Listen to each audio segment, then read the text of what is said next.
Hey guys, my name is Sean Kathleen. I'm the creator of Passenger Shaming. I'm also a former flight attendant. And if you are new here, welcome aboard. Don't forget to hit subscribe below, bell icon, thumbs up, whatever the hell you want to. I mean, if you think that you're gonna like Passenger Shaming, or moreover, if you follow us on Instagram or Facebook or Twitter, whatever, and you dig it, you'll find some fun stuff on here and maybe get some good tips, some tricks, and like future, because that's what I'm planning on doing. You can go back and look at old videos and check out, stupid questions on airplanes and all that crazy stuff. But if you are coming back and you willingly chose to return, thank you. Obviously you are amazing person, and I really appreciate it. So this video is going to be about the steps in which you need to take to obtain a buddy pass. It might be a little, you'll see when I get to it, but there are steps that you need to take. Before I get to that, I wanted, just real quick, I have to say this because I almost forgot. Whoever is purchasing our new, I guess it's not like really new merchandise on passengershaming.store, thank you. If you're an OG person and you've been around since the beginning of Instagram, Facebook, sirens out here because I'm in the middle of the city downtown, not New York City, by the way, and I'm gonna keep moving forward here because I put a little note here. I don't want to forget all my steps. But hey, thank you, because we had quite a few people. So back 4 years ago-ish, we had some merchandise, and there were a few shirts that people freaking loved, and mugs.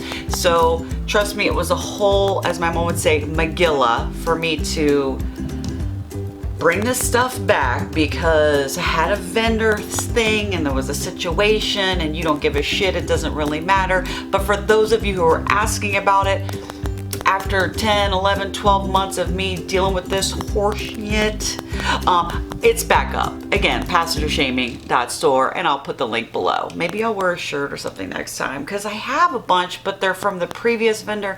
This is the same stuff, but it's a different shirt. Whatever. So this is a really good, amazing time for me to tell you a few things if you are new here. One, I go off on fucking tangents, obviously. Two, my language isn't the best, so there's that. If these are things that bother you when people speak with their hands and say oh and some and all that nonsense, I'm trying. It's hard. Just click out. I promise you, it's fine. Just click out, because it's not going to be the thing for you. But listen, I've said this before. If you ever want to be completely mortified, just go ahead and videotape yourself speaking. I don't even give a shit what you're saying, but videotape it and then watch yourself back. You will never probably go out in public again. And then just be glad you're not uploading it for everybody to talk about how much of a dick you are. You know what I'm saying? So it's not easy. But if you see me look off or away from the camera for a little bit, I apologize in advance, but I did want to write down of these steps, and so I'm kind of like, oh, hold on, let me just fix this. But let's talk about it. Let's get down to the ways and the steps to get you a buddy pass. As I mentioned, might be a little bit might not be what you're expecting. Oh, and I do one take without editing. I might edit shit inside, you know what I mean? Sometimes, hey, unless there's an equipment failure, I'm not jump cutting and that kind of stuff. I'm not like a YouTuber or whatever. Okay, I have my coffee, I'm ready to go. Here we go on the steps. I think I said 10 steps, but I think it's more, or maybe it's less, I don't know, but you know what I'm saying. It's just a one take situation. So here's the first step on how to get yourself a buddy pass. Oh, and by the way, do you know what a buddy pass is? Like where you fly for free on a crew member's flight benefits. So let's just put that out there. So here is step one. I'm such a dick, but this is the way it's gonna go, because this is if you really want a buddy pass. This is how you have to do it. first off, find out what airline is hiring. So you're gonna have to do a little research and hit the little Google stuff and do all your fun shit. And listen, the attrition rate, not that high. So there's not a ton that are hiring at all times, but that's gonna be step one. Find yourself an airline that's hiring. Okay, next step, step two. Once you find said airline that's hiring, then you're gonna want to apply monthly, if not yearly. And this is not hyperbole, people. This is the real deal. It is so highly competitive and ridiculous. It's crazy. But what you will do is, after you find the airline, the second step, like I mentioned, go ahead and apply.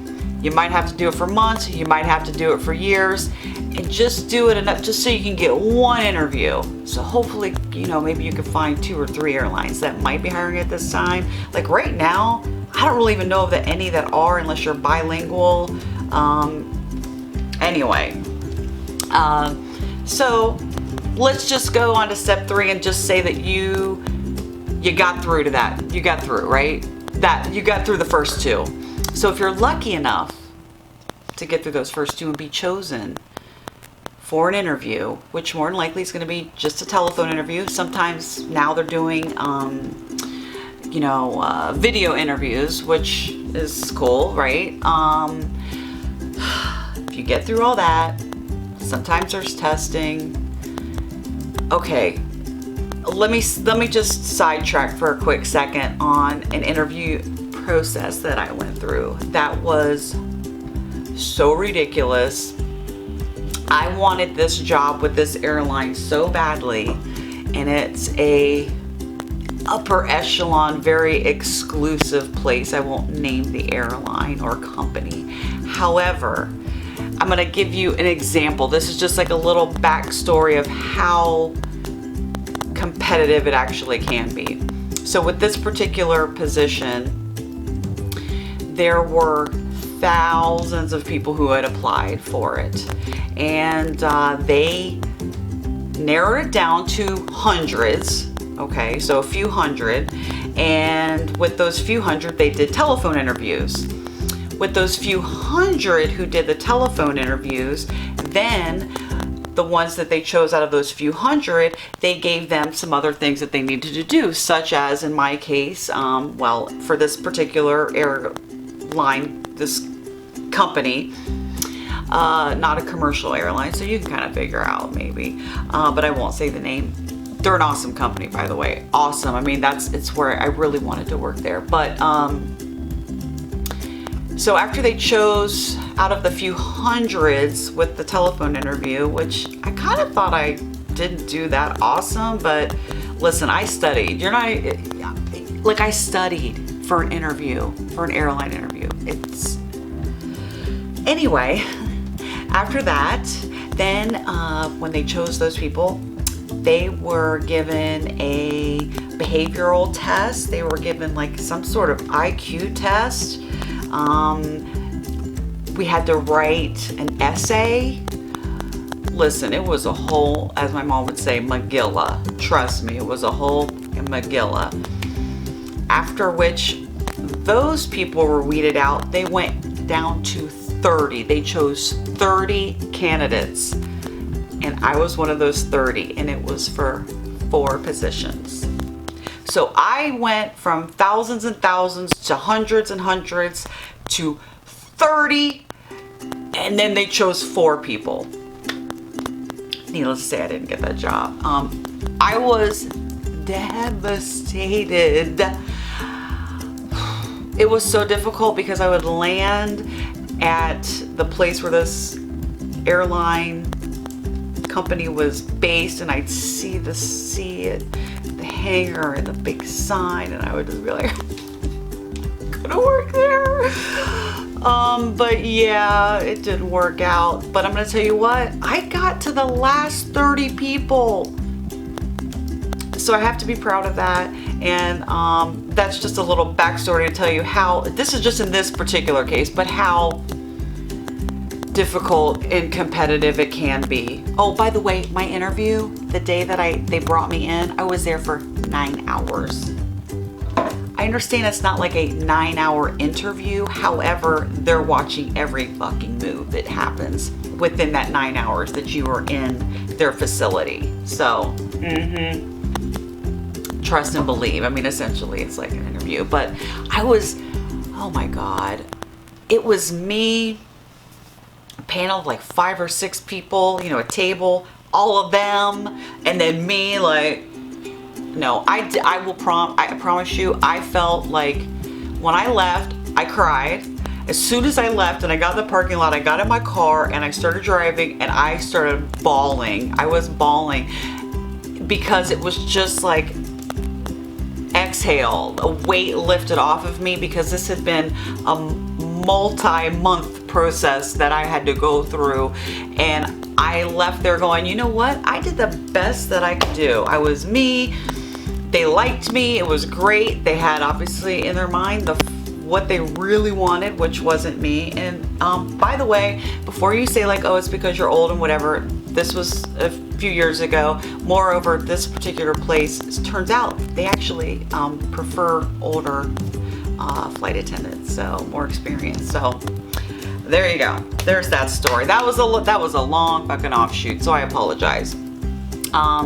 So again, if you're lucky to be chosen and go through all that, you know, process and everything, then they're going to book you for a face-to-face, which is obviously in another city, which, P.S., you have to pay for the flight to get to said city, and P.P.S., you're going to have to pay for the hotel room, and or when you're fucking broke as shit, you can just sleep in the airport or sleep, you know, on a chair or something. I don't know what to tell you. I don't know, but these are facts, people. These are facts. This is how it works. So after that step, then you have to beat out thousands of other candidates. So it's a lot. So let's say you get that far. Then you're gonna uproot your entire life, because guess what? You're not going to be based where you live, more than likely, unless you live in it like Atlanta or Chicago or New York City. You gotta fly to work, non-rev, i.e. standby. Good luck getting on the plane and getting to work, because just to commute to work, you know, you're used to like getting in a car and you're like complaining about, oh God, I gotta drive 45 fucking minutes or train. No, you gotta fly to work. Okay, on your own, good luck, you know, so you might even have to do that a couple days before or a day before. So there's that. So glamorous, so glamorous. So uproot your entire life, say goodbye to your family and your friends, and then fly to headquarters and attend training. That's gonna last 4, 6, 8, 12 weeks, some of which you're not paid for. I know that there are legacy carriers, big airlines out there who do not pay their flight attendants for training. Don't ask, I got lucky, I was paid. That's all I'm gonna say. So you get there, now you're in training and you have to study like a motherfucker for days, for day and night is what I meant to say. Sorry, one take, day and night. You're gonna be studying. Flashcard, it's like you're back in school. Well, you are, it's in a training, you know, it's a whole thing. It's crazy. And then you're gonna have to take daily tests and or, you know, a few a week tests. You know, you have to evacuate aircraft in a certain amount of time using commands. You have to perform CPR. You know, you have to get certified. You have to use an AED, an automated external defibrillator, you know, and shock somebody's heart back into rhythm. You know, first aid. You have to extinguish fires. You're learning self-defense. And then this is not hyperbole. You have to pass every test with a 90% minimum. 90% minimum you have to pass your tests, and that is a federal aviation regulation that is implemented by the FAA. So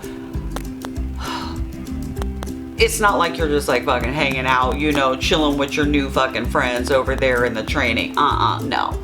It's called you're just like busting your ass and studying fucking everything and praying to God that you pass with at least 90%. And I think you get 2 chances, I think. I can't remember. So you get through all that, then be one of the few people who are remaining and that made it through all of that horse shit and the 90% and the evacuating the planes and passing the CPR and the first aid and the self-defense and yada yada. And, you know, be one of those people who actually make it through the training and graduate and get your cute wings. And you think it's over at the wings, right? Nope. Then the next step would be, guess what? You have to go get on an airplane with a check flight attendant, you know, or a trainer who is going to either sign off or not sign off on if you're going to be a flight attendant and if that's going to be your career. So you could go through every single one of these steps that I've already mentioned, including all of the training, everything. You pass with a 90% or above on everything and blah, blah, blah. And then you get on that aircraft and guess what? They're like, Here's a kicker. I know you're gonna find this hard to believe. I used to be a check flight attendant and I used to, no, you ain't gonna be a flight attendant, girl. Boy, whatever, kid. Well, it's not happening. So let's say you get through your OE or IOE, your operating experience is what they call it.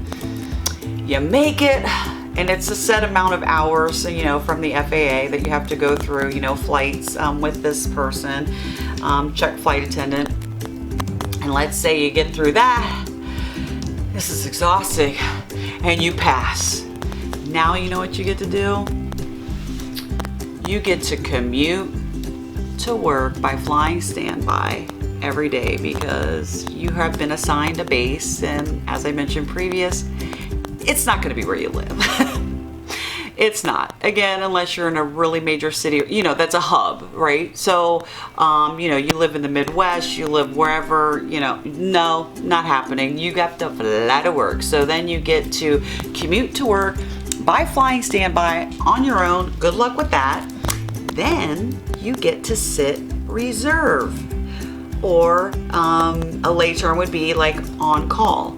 So most places, at least where I worked, the reserve time, the time or the call out time, you would have to be at the, I don't even want to say at the airport, you would have to be on the aircraft in your uniform looking all cute and shit and ready to fly within 90 minutes of that telephone call.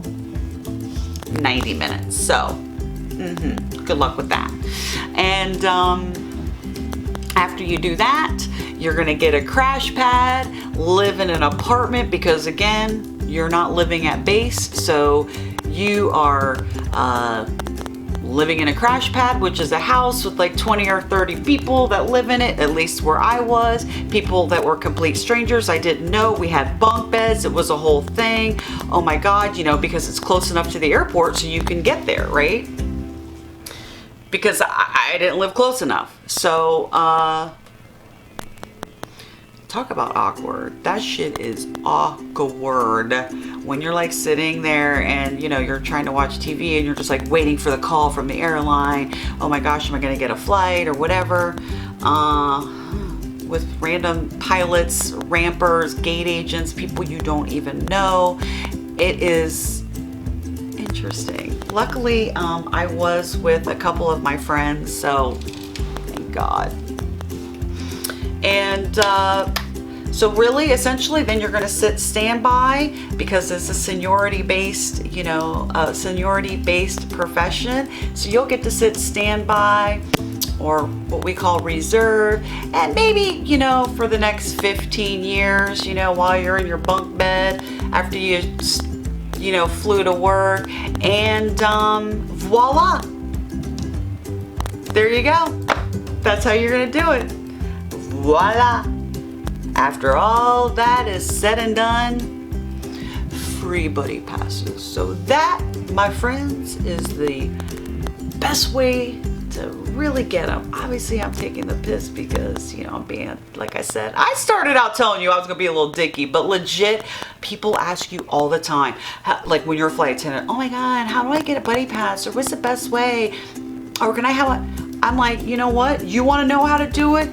Let's have a seat and grab a coffee and we'll talk, because listen, it's gonna be a whole thing if you wanna know really, really how to get some friggin' buddy passes, okay? Anyway, so I appreciate you guys following on Instagram, Facebook, Twitter, wherever the hell. Like I said, your comments are always amazing on Instagram, and you always at your friends on there and bring new people, so I love it, and that's awesome. The merchandise, passengershaming.store. I feel like I made that pretty easy, right? Okay. But hey, you guys are badass, and I appreciate you following, and